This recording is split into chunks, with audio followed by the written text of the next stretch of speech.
রাস্তায় নেমেছেন আশা কর্মীরা। কদিন আগেই আমরা দেখেছিলাম কলকাতার রাজপথ থেকে সল্টলেক তারা বিক্ষোভ আন্দোলন দেখিয়েছিলেন। তাদের যে দাবিগুলো ছিল সেই দাবি নিয়ে তারা আন্দোলন দেখিয়েছিলেন। তার মধ্যে অন্যতম ছিল মাসিক ভাতা বা মাসিক বেতন 15,000 টাকা করতে হবে। আজকে আবারও তারা রাস্তায় নেমেছেন অবশ্যই করে সেই দাবি কিন্তু তাদের রয়েছে।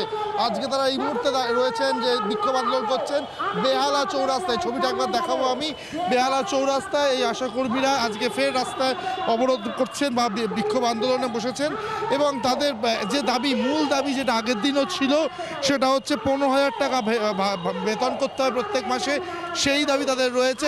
সঙ্গে একই সঙ্গে সরকারি কর্মীদের মতো প্রতি বছর তাদের 3% হারে অর্থাৎ 3% রেট, সেই 3% হারে ইনক্রিমেন্ট দিতে হবে, এই দাবি তারা করছেন। একই সঙ্গে আশাকর্মীদের যে মাসিক উৎসাহ ভাতা রয়েছে সেই উৎসাহ ভাতা 8টি ভাগে ভাগ করা চলবে না, এই দাবিও তারা রাখছেন। এবং সমস্ত বকেয়া উৎসাহ ভাতা, পিএলআই সহ সমস্ত পরিষেবা যে টাকা, সেই টাকা অবিলম্বে মেটাতে হবে, এরকম একাধিক দাবি তারা করছেন। এবং একই সঙ্গে গুরুতর কোনো অসুস্থতায় কাজে যেতে না পারলে তাদের যে ফিক্সড ভাতা রয়েছে সেই ফিক্সড ভাতা কাটা যাবে না।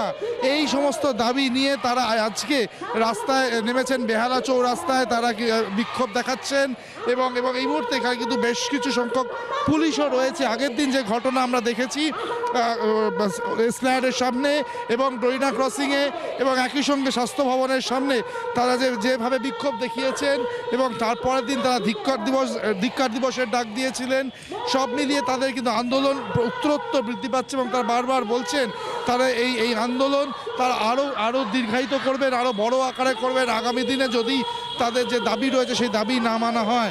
এবং যে মিনিমাম ওয়েজ রয়েছে 15,000 টাকা ইনসেন্টিভ সহ 1 বছর পর্যন্ত সমস্ত বকেয়া তাদেরকে মিটিয়ে দিতে হবে।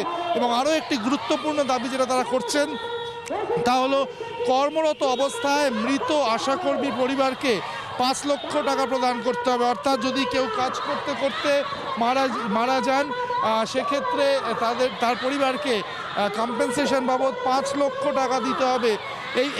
এবং অবশ্যই করে ইনক্রিমেন্ট দিতে হবে, তাদেরকে ইয়ারলি ইনক্রিমেন্ট দিতে হবে সরকারি কর্মীদের ন্যায়।